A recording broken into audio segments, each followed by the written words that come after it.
Doors. Multiple doors. Multiple outcomes. To cross or not to cross? Is that the question? Maybe the question is, what door should we take to end up in the best place? Life is complex and full of alternatives, alternatives that determine to be or not to be alive. In my PhD, I study malaria. Malaria is an infectious disease that puts at risk half of the world population and kills 500,000 people every year. Malaria is caused by Plasmodium parasites, parasites that are transmitted by mosquitoes, parasites that show a high flexibility to adapt to alternative host conditions. There are now more and more parasites that present resistance against the currently used anti-malarial drugs. So how can we efficiently target malaria?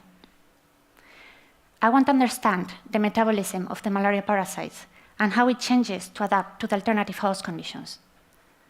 To do this, I developed metabolic models and performed computational analysis of metabolism. Metabolic models contain information on how the cell transforms the nutrients into the energy and molecules required for growth.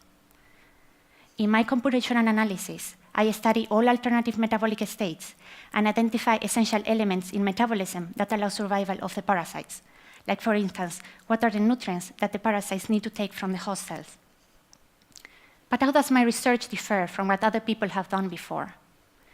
Well, it is the first time that such computational analyses are being done on the malaria parasites.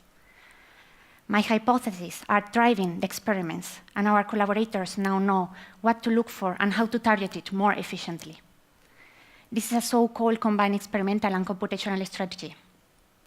With our approach, we are being able to better understand the biology of the malaria parasites, how they adapt to the alternative host conditions, and ultimately, we'll be able to identify novel and more efficient anti-malarial drugs.